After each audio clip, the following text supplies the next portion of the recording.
안녕하세요. 70대 할머니입니다. 아들, 딸이 시집 가서 자식 낳고 잘 살고 있고 남편과 둘이 재미있는 노년을 보내고 있어요. 얼마 전 가슴에 있던 한을 풀었는데요. 그 사연을 적어보겠습니다. 그럼 재밌게 들어주세요. 지금으로부터 50여 년 전에 중매로 남편을 만나 결혼했습니다. 저는 가난한 집안의 딸이었고 남편은 농기구 사업을 하며 꽤 부자였습니다. 그이는 부모님이 일찍 돌아가셔서 시동생 시누이와 함께 살아야 한다고 했어요. 말년이 나한테 동생 둘이 있는데 같이 살아도 되겠어? 아가들이 지금 10살, 9살이여. 나보다 10살 넘게 어리지? 말년이 당신이 같이 살아주면 고맙겠는디. 어떻겠나? 결혼하기로 했으니 같이 살아야죠. 그러한디 나아가 시동상들을 잘 볼 수 있을지 모르겠소. 그런 걱정은 접어불어. 아가들 키우는 거 별거 없단께. 학교 가기 전에 밥 주고 도시락 싸주고 저녁에 밥만 해주면 돼야. 그것만 하면 알아서 클 거란께. 무엇이여요? 삼시세끼만 챙겨주라는 말이여요? 으따 너무 남 이야기 하듯 해버리네. 알았어. 나가 있는 힘껏 시동상들 밥 먹여주고 키워볼라요. 그렇게 부잣집인 남편 집으로 시집가서 시동생 시누이와 함께 살기 시작했습니다. 남편의 동생들은 처음 본 날부터 둘이 치고받고 싸우더라고요. 어린아이들이라 그런 거니 급하게 말리고 좋게 말했습니다. 으따 대련님, 우리 아가씨를 그렇게 때려보면 어쩐다요. 그러고 대련님이 나이가 1살 더 많다 아닙니까? 형수님, 지금 계집편을 드는 것이에요? 같은 계집이라고 그러던가 본데 형수 남자는 하늘, 여자는 땅인 거 모르세요? 으따 대련님, 그것은 옛날 말이지. 지금 같은 1970년대에는 그런 거 없어졌어요. 이젠 남자가 가끔 주방에도 들어오고 한단 말이에요. 감히 사내한테 그런 막말을 해요? 기분 못 갔네. 아니 대련님, 뭔 말을 그렇게 한다요? 나가 형수이고 나이도 10살이나 더 많은디 그렇게 말하면 써요 안 써요? 팀이? 형수가 내 애미요? 왜 지랄 맞은 교육을 하고 그러세요? 으따 말이 흠하시네. 됐어요. 그만하고 방에 들어가쇼. 아가씨는 건너방으로 가시고요. 싫은데요, 새언니. 왜 우리한테 이래라 저래라 하는 거죠? 오빠랑 싸울 수도 있는 거지. 왜 우리 남매를 갈라놓으려고 해요?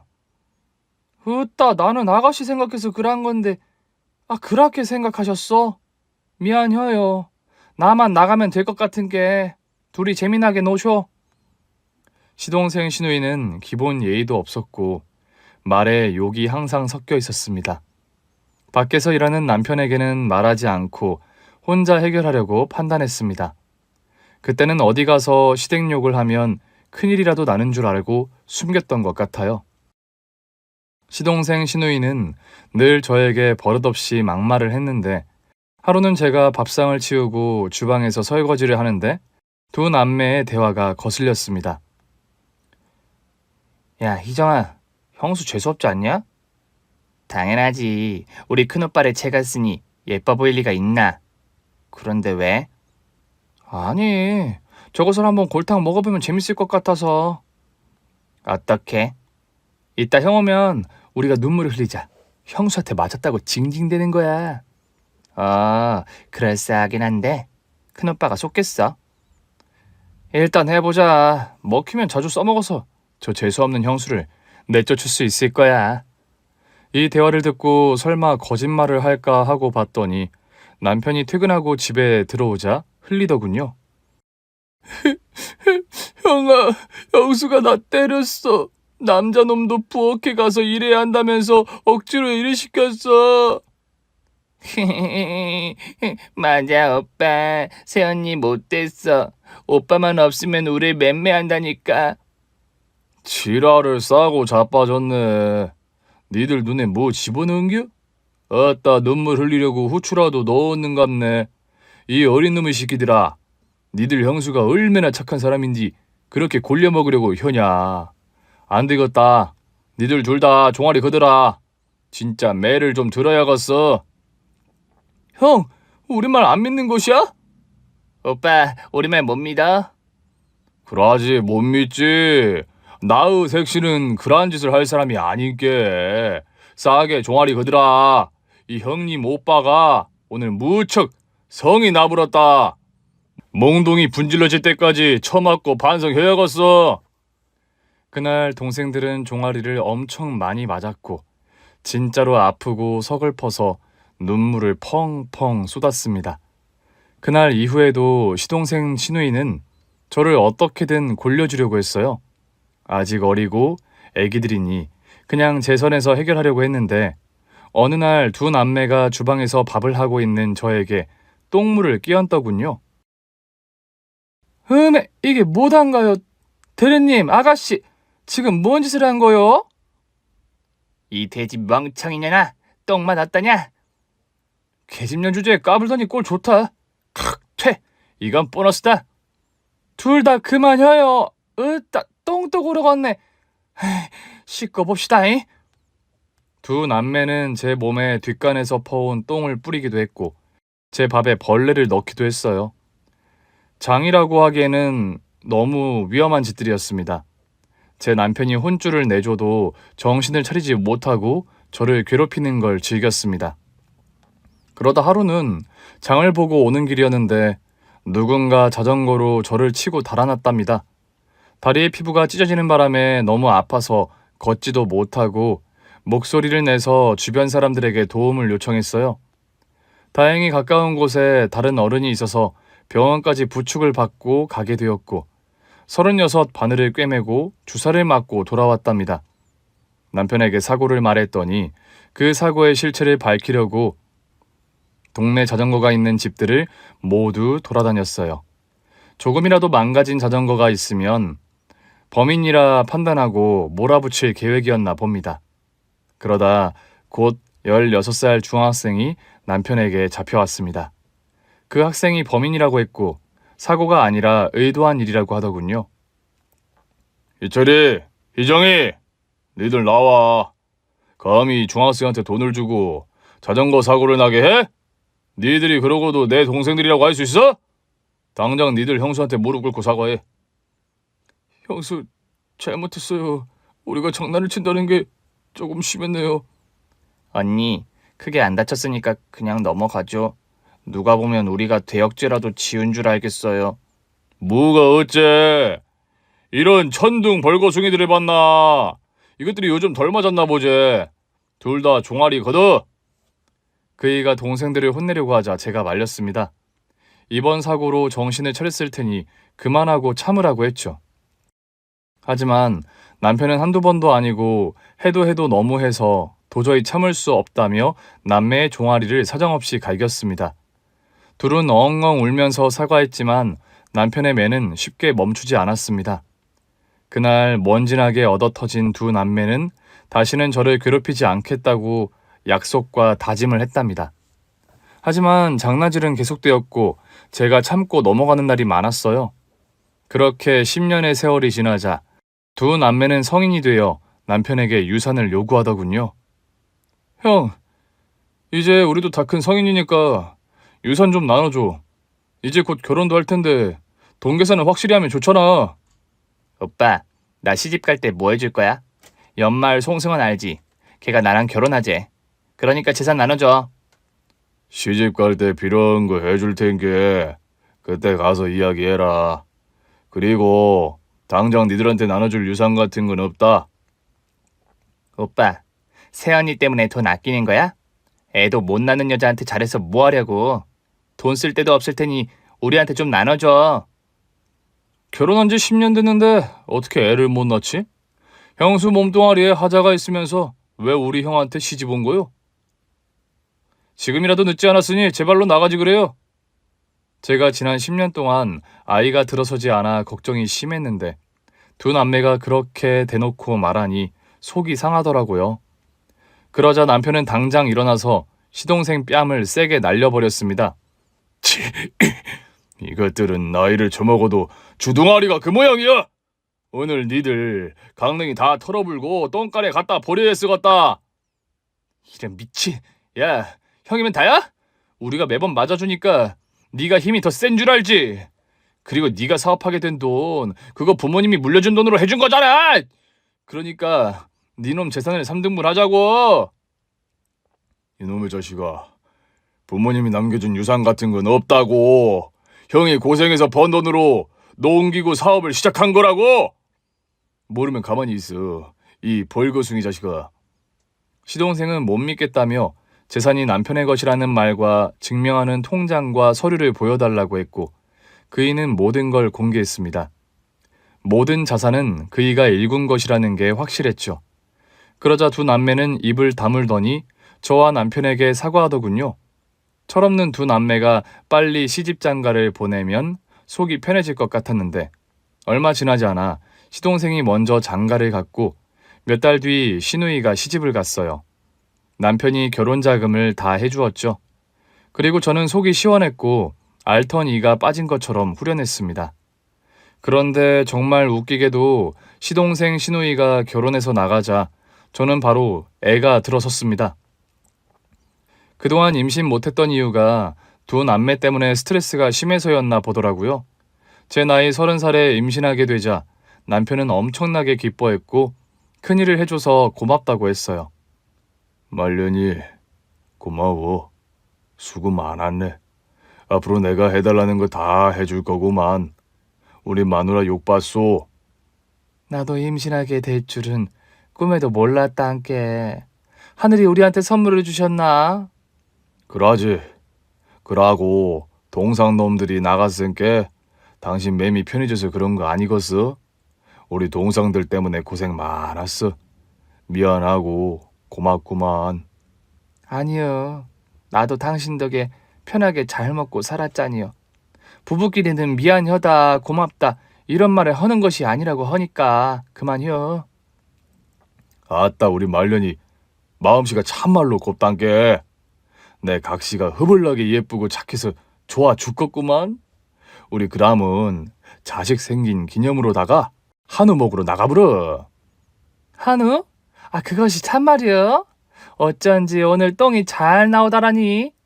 그게 한우로 배 채우려고 그런갑네. 어따, 빨리 고고싱 하자고. 저와 그이는 임신을 축하하며 한우를 매주 먹었고 생선도 질리도록 많이 먹었답니다. 이듬해 아들을 낳은 저는 집에서 따뜻하게 몸조리를 하고 있었습니다. 시동생 시누이가 명절 때 말고는 찾아오지 않았는데 제 아들을 보겠다고 멀리서 왔답니다. 형수님, 축하드려요. 이렇게 예쁜 아가는 처음 봅니다. 맞아요, 언니. 정말 부러워요. 저도 분발해서 빨리 아기를 가져야겠어요. 아따, 고마워요. 서방님 아가씨는 별일 없이 잘 지내는 거죠? 네, 결혼 생활 재밌게 잘하고 있습니다. 저도요. 그런데 오빠는 언제 오죠? 해 떨어지기 전에 올 거예요. 멀리서 왔는데 주무시고 가셔야지요. 그러는데 나가 몸이 아파서 맛있는 걸 못 해주겠네요. 시장 가서 족발이나 고기나 사서 같이 먹어요. 언니, 밥은 제가 해드릴게요. 저도 이젠 살림 잘하니까 언니한테 대접해드릴게요. 으따, 해가 서쪽에서 뜨겠네요. 우리 아가씨가 밥을 차려준다니 흠이 겁나게 멋져보라요. 시누이가 밥상을 거의 다 차리자 남편이 퇴근해서 돌아왔습니다. 그이는 반갑게 인사하고 식사를 맛있게 먹었습니다. 그리고서 두 남매가 용건을 말하기 시작했어요. 형, 우리 돈 좀 해줘.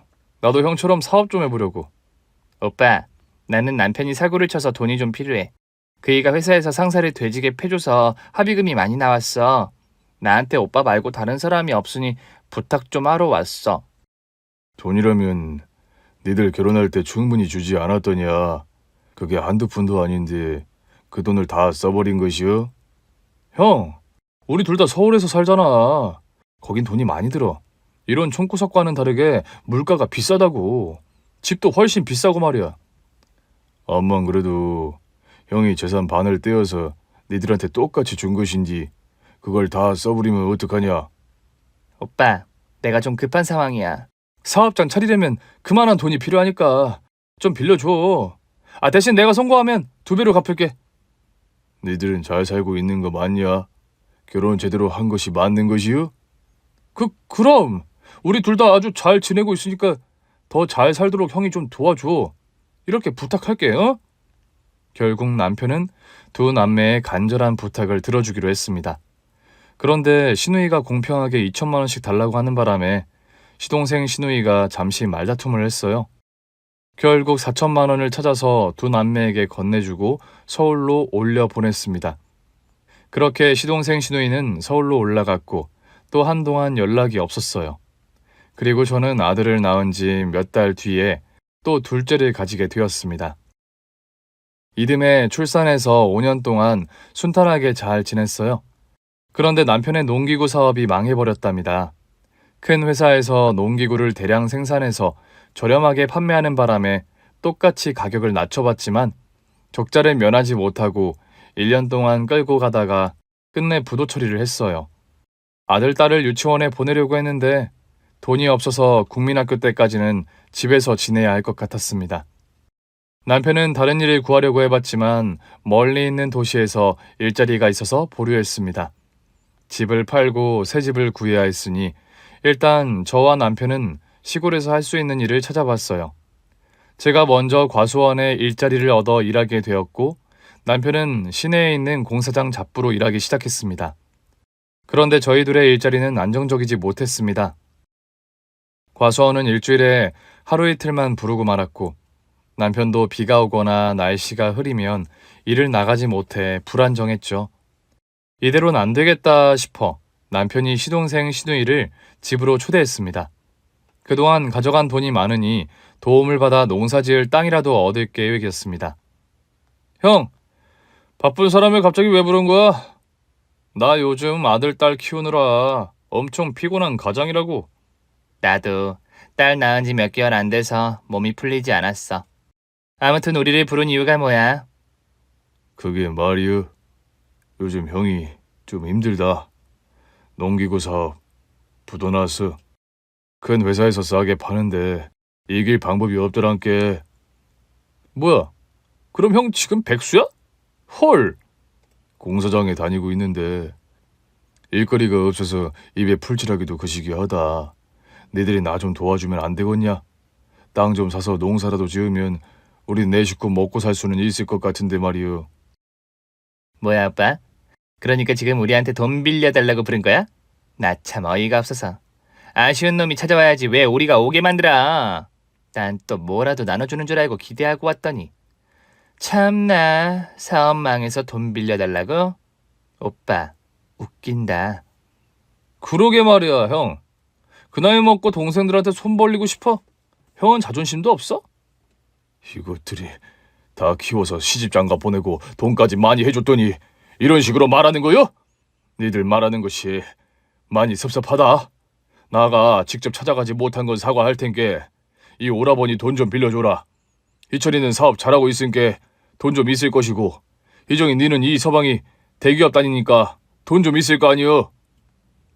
제 남편이 아쉬운 말을 하자 두 남매는 혀를 차며 거절하더군요. 형, 그지 새끼도 아니고 이게 뭐 하자는 거야? 우리도 그렇게 여유 있는 거 아니거든? 가정도 있고 애도 있다고.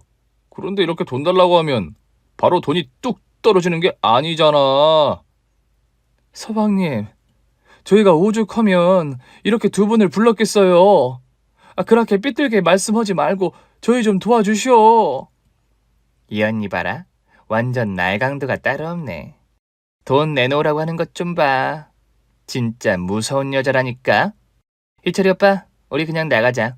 더 들을 필요 없을 것 같아. 에이, 재수 없으려니까 괜히 내려왔네. 그래, 가자 희정아. 그지꼴된 이놈의 집구석은 다시는 오지 말자. 뭐시여? 니들을 다 키워줬더니 은혜를 이런 식으로 갚는 것이여? 너희들 너무한 거 아니여? 그놈의 키워줬다는 말은 지겹지도 않나. 그리고 형이랍시고 허구한 날 매질이나 했으면서 무슨 키워줬다는 말을 그렇게 당당하게 해. 우리가 형한테 맞은 게 하루 이틀이야?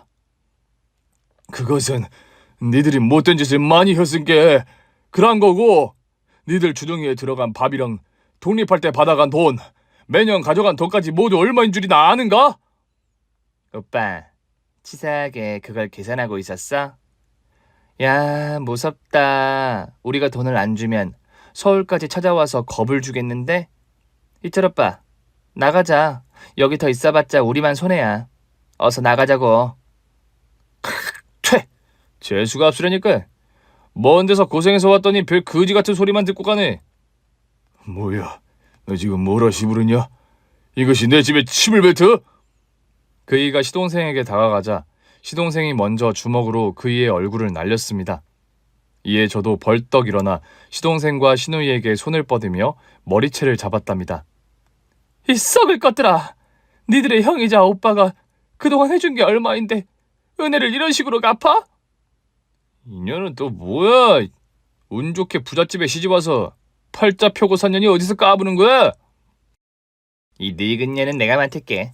오빠가 큰오빠 저 자식을 패줘. 저희 부부는 덤벼봤지만 10년 이상 젊은 두 남매를 이기지 못하고 흠씬 두들겨 맞았습니다. 그리곤 저희가 쓰러져서 정신을 차리지 못하자 침을 뱉더니 앞으로는 다신 연락하지 말라 하고 나가더군요. 시동생 시누이는 그날 이후로 완전히 연락을 끊었습니다. 저희 부부는 두 남매를 머릿속에서 지워버리고 아들, 딸과 먹고 살기 위해 고집하고 살아왔던 집을 팔고 다른 지역으로 이사를 갔습니다. 그리고 열심히 일하고 자식 둘을 키워서 오랜 세월을 보냈습니다. 어느새 훌쩍 자란 아들, 딸은 시집 장가를 갔고 손주까지 낳았답니다. 30년을 남편과 둘이 고생을 조금 하긴 했지만 결과적으로는 행복을 낳게 되었네요. 그리고 남편과 제 나이 70이 넘었지만 일을 손에서 놓지는 않았습니다. 그러던 어느 날 저희 부부가 일하는 한식당에서 낯익은 얼굴을 보게 되었답니다. 제가 특실 룸에 카트에 담긴 음식을 서빙하려고 노크를 하고 들어갔어요. 상견례를 하는 자리였는지 한쪽에 가족들이 나란히 앉아 있었어요. 상대편 가족은 아직 도착하지 않은 것 같았습니다. 그런데 낯익은 얼굴을 보고 잠시 얼음이 되었습니다. 제가 마스크를 쓰고 있어서 상대방은 저를 알아보지 못했죠. 아줌마, 음식 안 올려주고 뭐해요? 손님들 기다리는 거 안 보여요? 네네, 죄송합니다. 제가 아는 사람인가 해서요. 실례했습니다. 나를 알아요?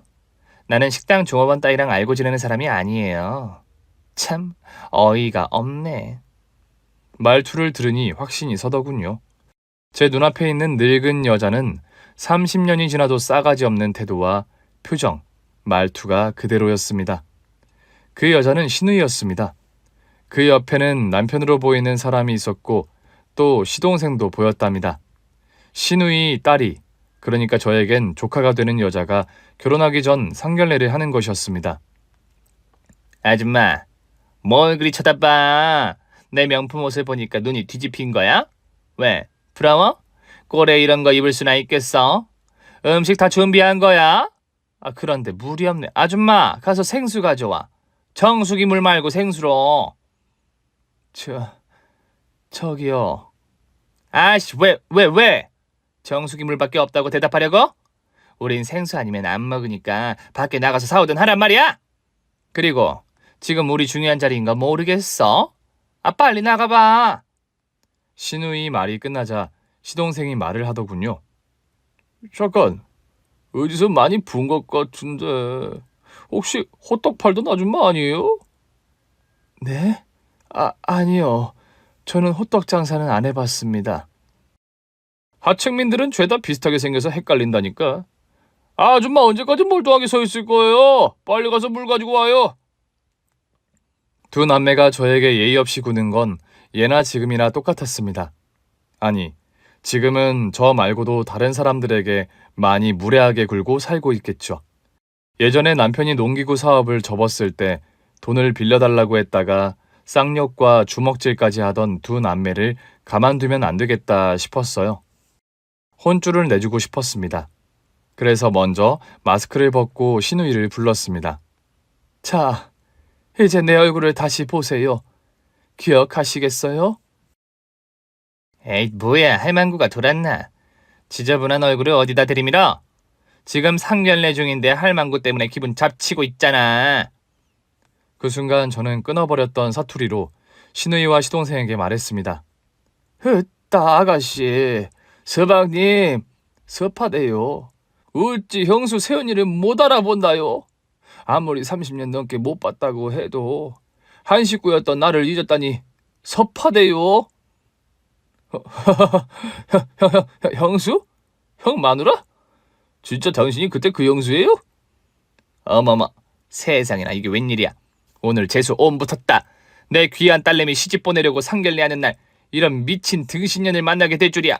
아줌마, 이미 끊어진 악연인데 뭐하러 아는 척을 해요? 그때 사업 망하고 빙신처럼 돈이나 구걸하더니 지금 꼴을 보니 결국 식모 노릇이나 하고 사나 보네. 그러게 말이야. 30년 전에 망해가지고 아직도 재기하지 못한 모양이네. 형수, 여기서 얼마나 벌어요? 돈 더 벌고 싶으면 우리 집 와서 파출부라도 하실래요? 오빠, 부정타게 이런 할망구를 왜 파출부로 써? 요즘 파릇파릇한 젊은 애들이 일하겠다고 난리인데. 그냥 해본 소리야. 오랜만에 보니까 골려주고 싶어서. 우리 형수 고생 많이 했나 보네. 아유, 자글자글한 주름 좀 봐. 징그러워. 두 남매의 이야기가 끝나자 제가 다시 입을 열었습니다. 따, 두 아가들은 예나 지금이나 변한 것이 하나도 없어잉. 겁나게 싹수 노란 것은 여전하다 이 말이지. 두 잡것들이 내 남편 돈을 가지고 많이 벌어먹고 잘 살았나벼.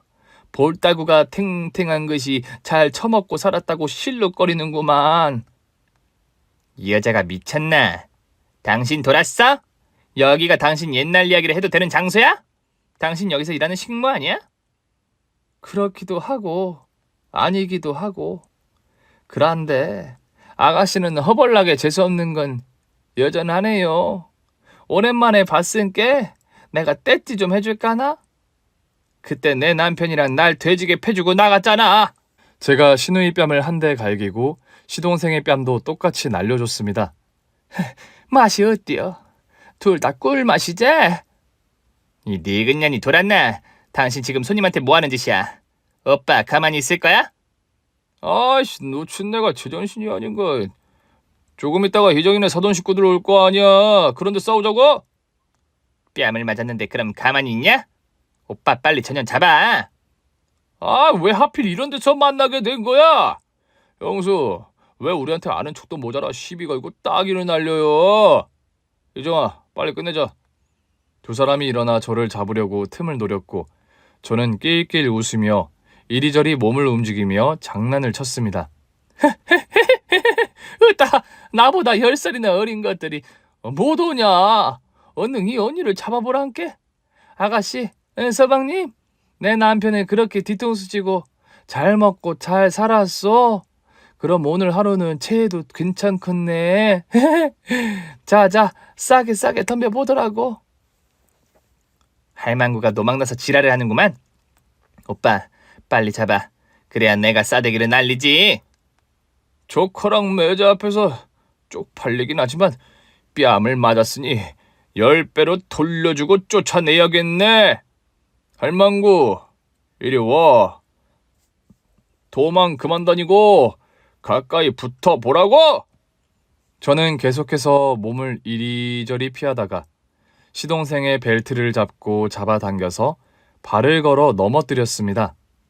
그리고 밑반찬으로 내온 김치를 면상에 떨어뜨렸죠. 으아, 이 할망구 정말 미쳤나? 당신 손님한테 이래도 되는 거야?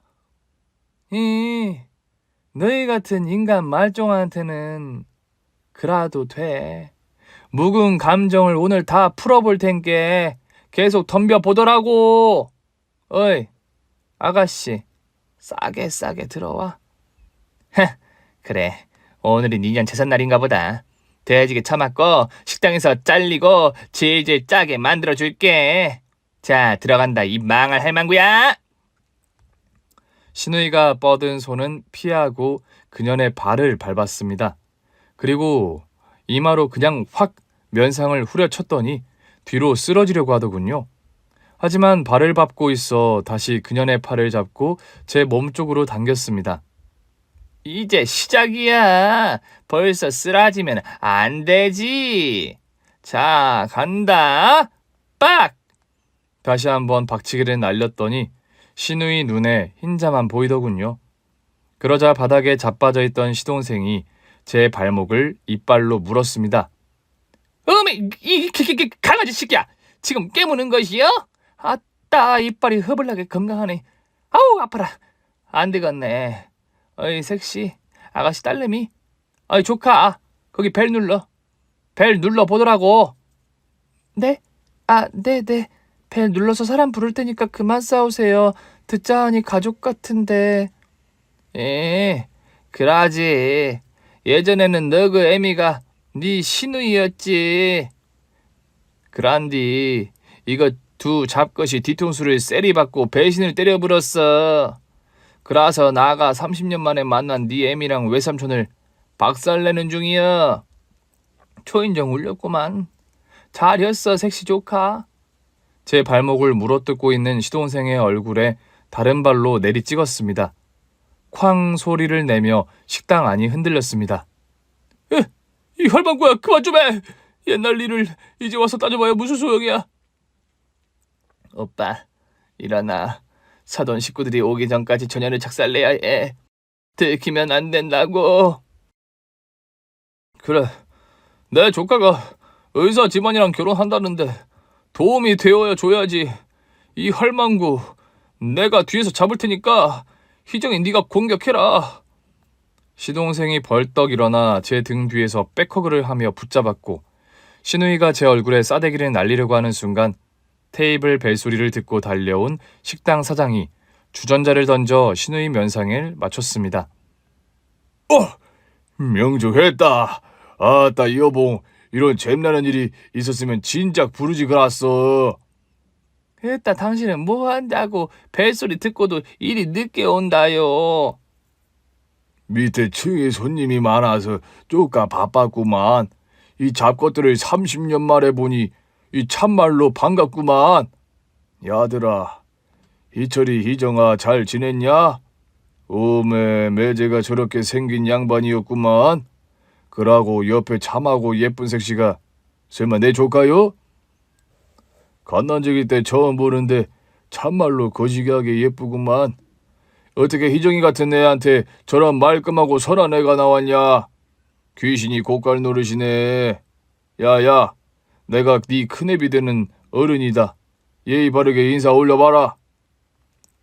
그러자 당황하고 있던 신우 남편과 조카애가 일어나더니 90도로 인사를 하더군요. 그리곤 조카가 그만하면 안 되겠냐고 말렸습니다. 큰아빠, 오랜만에 뵙게 됐어요. 전 기억이 없지만 30년 만에 만나게 되었다니 신기하고 반가워요. 그런데 저희 엄마랑 외삼촌이랑 사이가 많이 안 좋으셨어요? 30년 만에 만나서 이렇게 싸우시니까 너무 당황스러워요. 오늘 제가 결혼할 남자 식구들과 상견례 하려고 왔어요.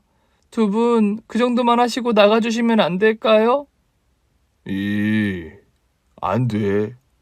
나가 여기 사장이고 너 그 애미랑 외삼촌은 불청객이자 웬수요?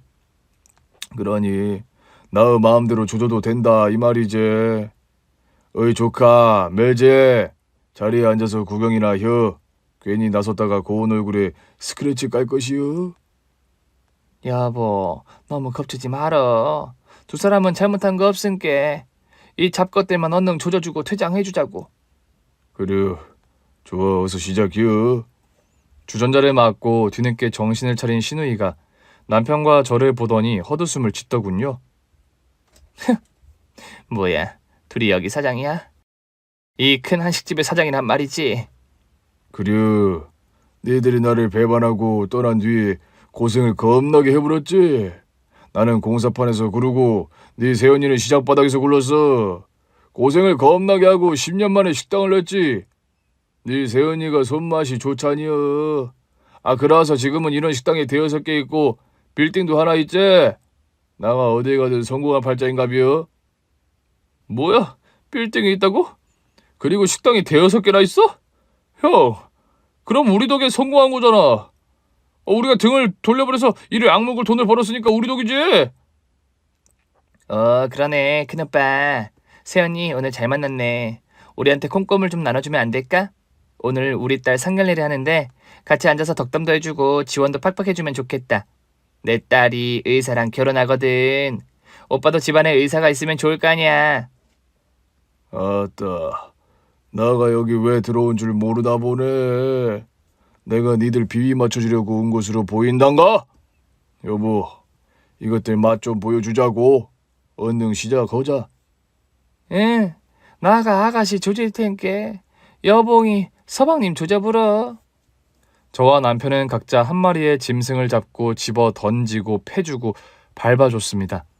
그러자 두 남매는 힘으로 감당이 안 되기도 하고 저희가 부자가 된 걸 알았으니 그냥 맞아주기로 했는지 가만히 처맞기만 하더군요. 세연이 실컷 때렸죠. 그럼 그만하고 자리에 같이 앉아요. 으따 아가씨, 부자 된 올케라서 봐주는 것이요? 예나 지금이나 변한 게 없네. 형수, 그만하고 대화로 풉시다. 옛날 일은 우리가 사과할게요. 죄송해요. 우리 오늘부터 다시 화목한 가족으로 돌아가자고요. 시동생이 이빨을 보이고 웃자 남편이 주둥이에 주먹을 세게 박았습니다. 잠시 후 강냉이 두 알이 바닥에 떨어졌습니다. 그러자 시동생이 다시 눈을 뒤집더니 덤비더군요. 시누이 역시 제 멱살을 잡고 싸움을 재시작했답니다.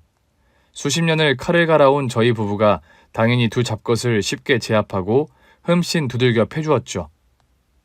여보, 이제 그만이여. 오늘 상견례라고 하니 여기까지 하고 나갑시다. 그래, 조카 애가 잘못한 게 없으니까 여기서 우린 나가 불자고. 야들아, 이저리 잊어가. 앞으로 착하게 살아라이. 어디가 이 노치대야. 이렇게 개뼈듯이 배주고 나가려고? 그렇게 못해. 보상하고 나가 이 늙은이야. 큰오빠 나가지 마. 우리 그만 화해하고 화목하게 지내자. 어서 내 딸 옆에 앉아. 둘 다 육갑을 떨고 있네. 너들이 한 짓을 되갚아준 것이여. 나는 그라도 침은 안 뱉었다 야들아. 니들한테 떨어질 콩고물은 없으니까 알아서 잘 살아봐. 아가씨, 서방님 번듯하게 잘 사는 거 아니에요? 아가씨는 명품으로 도배했구만 뭔 콩고물을 달락했어요. 이거 다 짝퉁이에요, 새언니. 나랑 내 남편은 치킨집 하나 운영하고 있어요. 작은 오빠는 작년에 파산하고 지금 신용불량자예요. 게다가 20년 전에 처자식 두고 집 나와서 상간녀랑 살림을 차렸다가 기집애한테 차이고 식구들에게도 돌아가지 못하고 있는 불쌍한 인간이라고요. 언니 오빠, 우리 한 가족이니까 같이 좀 먹고 살아요, 네? 흠이 안타까운 거. 그렇게 못 살고 있었어? 아가씨 참말로 안타깝네요. 그래도 우리는 한 식구 할 마음이 없어. 알아서 이 험난한 세상에서 살아남아 보소. 이 개 같은 노친애야. 이렇게 가는 법이 어디 있어. 둘 다 거기 서. 동생들이 도와달랐더니 이딴 식으로 나와? 니들이 그러고도 어른이라고 할 수 있냐? 신우이는 혼자서 욕을 1분 넘게 막 쏟아내더군요. 그 사이 문 뒤에서 조카의 예비 남편과 부모가 다 듣고 있었습니다. 신우이의 욕이 끝나자 문이 열리더군요. 사돈, 무슨 일 있으세요? 어머, 많이 다치셨네. 어쩌다가... 아이, 그 사돈날은 안 사돈 오셨습니까? 그리고 김서방 왔어? 어서 와서 앉아요. 이 노인들은 아무것도 아닙니다. 말하자면 기니 무시하고 우리 상견례나 시작합시다. 정말 괜찮으신 거죠? 누가 사람 얼굴을 이렇게 만들어? 이봐 할머니, 할아버지! 제가 고개를 돌리자 여자가 헉소리를 내며 놀라더군요. 사모님? 사장님, 두 분이 어떻게 여길... 우릴 알아요? 잠깐, 흠이 그 여자네. 20년 전에 우리 집에서 파출부하던 아지매.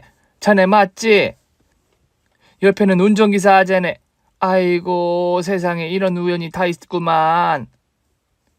사모님 이게 얼마만이에요? 그동안 제가 얼마나 찾아다닌 줄 아세요? 저희 부부에게 월급도 많이 주시고 집까지 마련해 주셨던 거 크게 감사하며 살았어요. 그리고 제 아들에게 익명으로 입금된 장학금을 두 분이 주신 거죠? 했다. 왼손이 하는 일을 오른손이 모르게 했는데 눈치채 불었네. 아, 그라서 우리 장학생은 훌륭한 의사가 된 것이요? 네, 사모님. 그런데 어떻게 하셨어요? 자네 안 사더니 말하더라. 의사 사이 보니까 좋아 죽겠다고. 사모님, 여기서 무슨 일이 벌어진 거예요? 아, 두 분처럼 훌륭한 분이 왜 사돈하고 사돈 오빠분을 떡이 되도록 혼을 내셨어요? 다들 아는 사이예요? 그래서 제가 직접 그동안 있었던 일을 다 말해줬습니다. 처음부터 끝까지 아주 세세하게 일러주었죠. 저희가 도와주고 키워준 장학생이 신우이 집과 사돈 맺는 것이 불쾌해서 아주 속속히 알려주었습니다. 그러자 파출부였던 사돈 부부는 얼굴이 붉어지더군요. 안사돈, 그런 분이셨어요? 우리 집안의 영웅이자 은인인 분들께 그런 짓을 범했다니. 우리 이 결혼 없던 거로 합시다.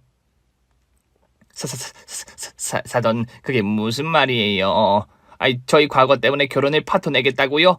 아, 그건 너무하잖아요. 30년도 더 된 일인데. 30년이고 100년이고 내 은인에게 왼수이면 우리한테는 왼수입니다. 우린 그만 빠지겠어요. 아, 사장님, 사모님, 오늘은 이만 빠질 테니 다음에 다시 만나 뵙도록 해요. 으따, 김씨 아지매가 이라면 우리가 난감한디.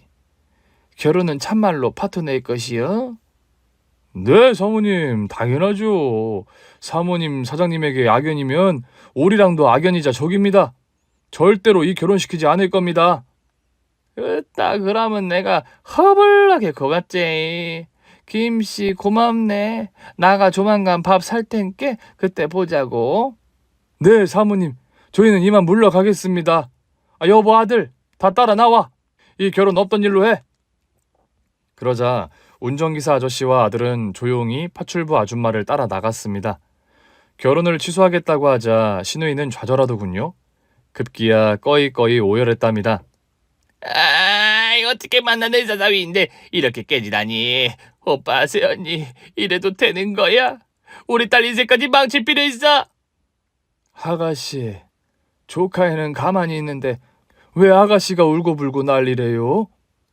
내가 저 집안이랑 사돈 맺으려고 얼마나 많은 노력을 한 줄 아세요? 몰라요. 아, 진짜 가만두지 않겠어. 절대 용서하지 않을 거야. 오빠, 저것들 오늘 초상 치러버리자. 혜정아, 그러지 말고 우리 형한테 빌어보자. 나 파산해서 거지잖아. 너도 치킨집 망해간다며? 한몫 달라고 해서 금융치료를 하는 게 낫지 않겠어? 우리 그냥 빌자. 옛날 일 사과하고 형한테 빌 붙자고. 하, 오빠 말 들어보니 맞는 것 같네. 그럼 빌어보자. 새언니, 오빠, 우리 남매가 두 사람한테 용서를 빌게요. 형수님, 그동안 우리 때문에 속 많이 썩었죠? 진심으로 죄송합니다.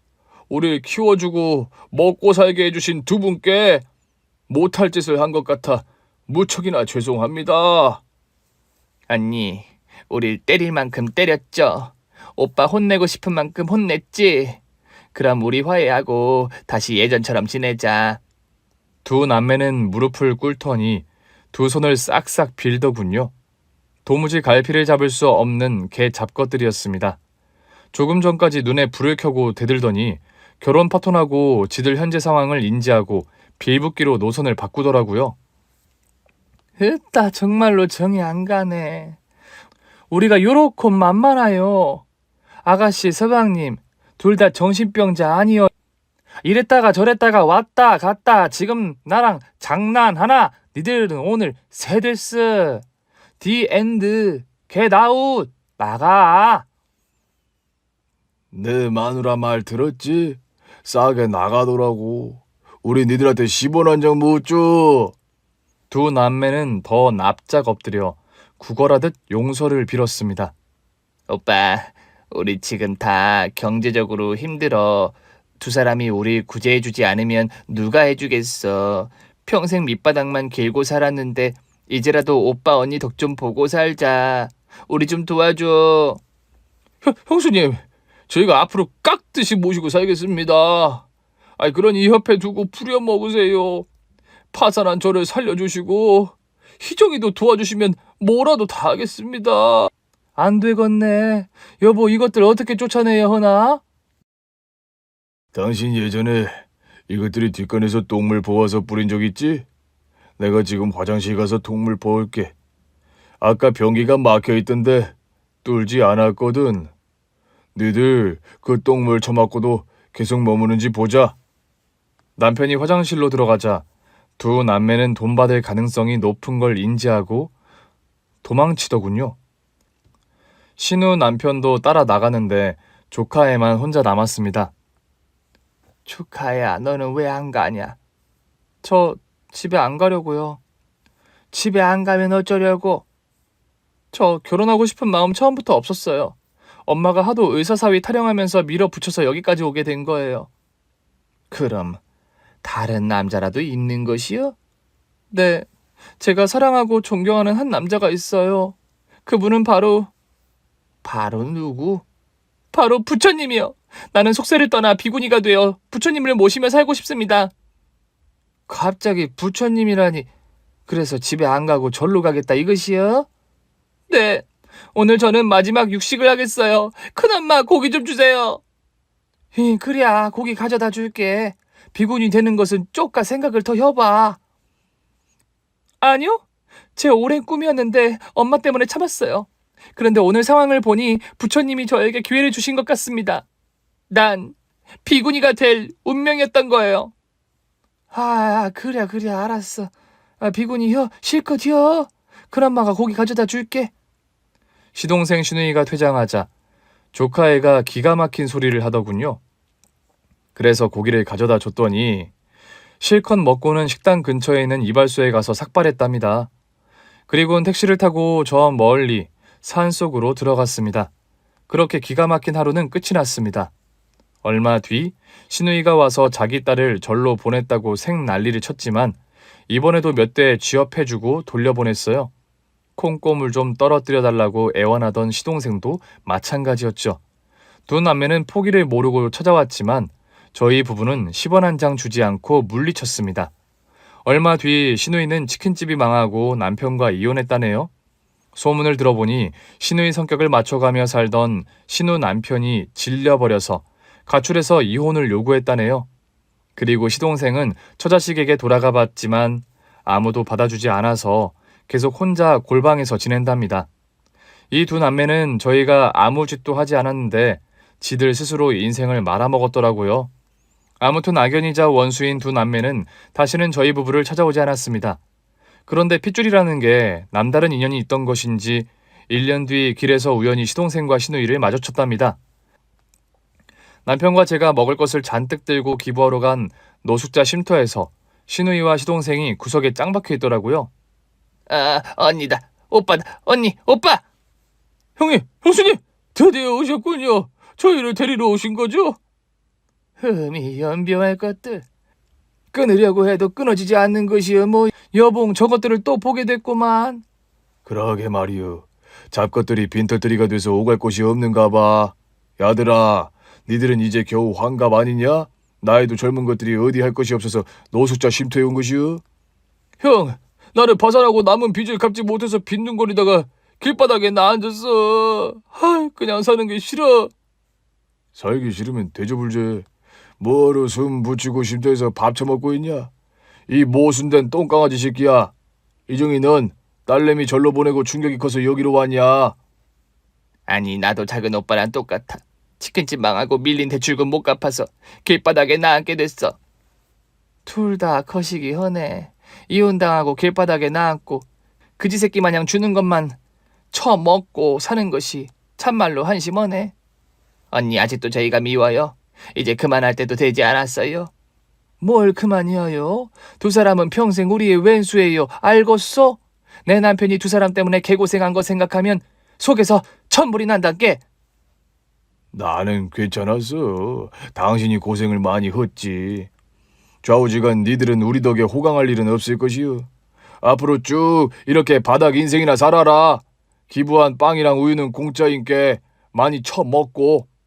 여봉, 기분 잡쳤으니까 그만 가보더라고. 그래요, 갑시다. 아가씨 서방님, 계속 그리 한심하게 살든지 말든지 꼴리는 대로 사시오. 그게 저희가 본 시동생 신우이의 마지막 모습이었습니다. 어렸을 때부터 남다른 싸가지를 보여주던 두 사람이 나이 먹고도 변한 거 하나 없더라고요.